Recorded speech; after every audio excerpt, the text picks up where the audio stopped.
What's up, everybody? So let's talk about what I think the best orc list is, and we'll see how the mic is on this headset. I've used it. I think it's pretty decent, but it's up to you guys.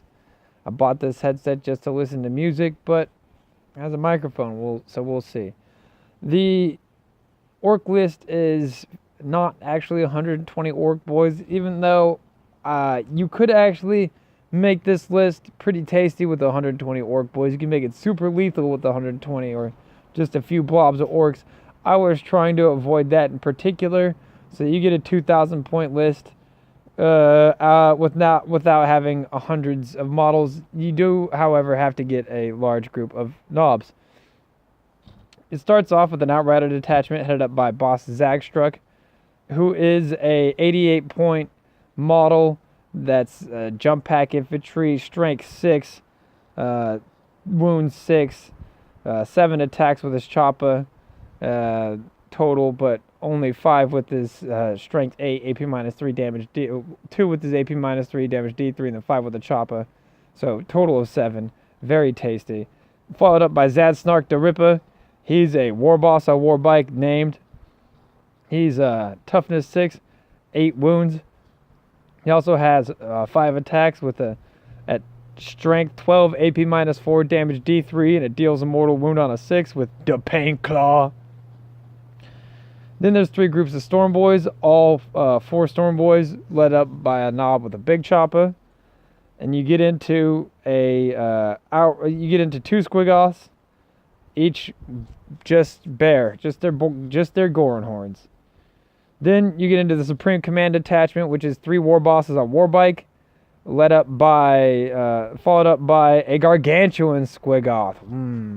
So this does require a few large ticket models as far as like Squiggoths, but you could go buy a dinosaur somewhere and put a Howdah on it, because that's the way Squiggoths work. Now, in the final detachment, you soak up a lot of points with the Vanguard Detachment.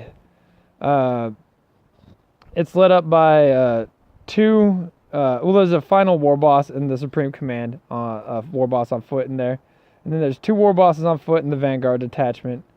And then a large group of knobs with 8 knobs, leaving 16 models, because each knob has an ammo runt. And that fills up 16 models of the 20 on the Gargantuan Squiggoth, and you throw the 3 Warbosses in there. And that's why that's there. They're also quite delicious models. For a Gargantuan Squiggoth, you have a 407 point model that's toughness 8 with 35 wounds. It has 8 attacks at strength 12, 10, then 8, AP minus 4, damage D6. It's quite a tasty item.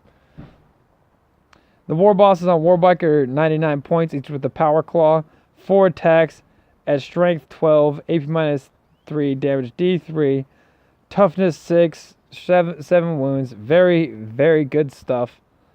We end the whole list after the giant blob of knobs. The boss knob has a Big Choppa, the rest of them have regular Choppas.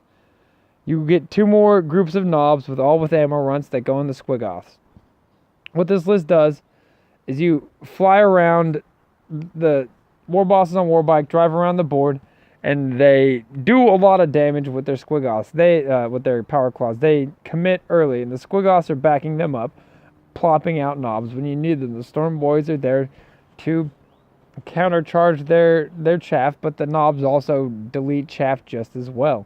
Also, there's enough Power Claws in there to boof a knight if you need to. You start swarming it with dudes on bikes, and you start smacking it up with a bunch of strength 12 high damage attacks. This list, like I said, could be made a little bit better with an addition of 90, 120 boys, but I wanted to avoid that. The Gargantuan Squiggoths and the Squiggoths also will help you melee. This list, once it gets in, it gets in there, and you only really need a couple of these hurt units, because this is all a separation of units that are gonna smack. You need to just commit like really one of these. You get your Warboss on Warbike detachment with Zhadsnark Da Ripper and your Warbikers. They got problems. You get your Stormboyz in, they still got problems, even though that's like kind of the weakest part of it. You get that knob Warboss and the Warbikers with the Stormboyz in, they could boof the Squiggoths, I guess, but man, you get those knobs in. It's a tough day. It's a tough day. And once they're out of the Squiggoths, all the grots are there to get shot for the knobs. Anyways, I think this list is highly effective. Highly effective. Quite delicious. The only thing that is exposed at the beginning of the round, at the enemy's first turn, are, I guess, your Stormboyz. But your Stormboyz can dictate movement extremely fast, and they should be shooting at the Squiggoths because they've got a bunch of nasty surprises in them. And they'll probably be in front of the Stormboyz because, like I said, the Stormboyz maybe a little bit... They move faster than Squiggoths, but also, Squiggoths don't have this great keyword called fly, which is important. Even after the FAQ nerf, it's very, very good to ignore all that movement. Blocking, so hide them behind some LOS, fly them up on the enemy. You've got a turn 1 in their face deal. You've got a turn 2 in their face deal with your Warbosses on Warbike and the Squiggoths, and then hopefully you're in on them and doing a lot of damage. Maybe turn 3 with the knobs. But the idea with this list is that you get a bunch of these threats in and then do work. Deuces.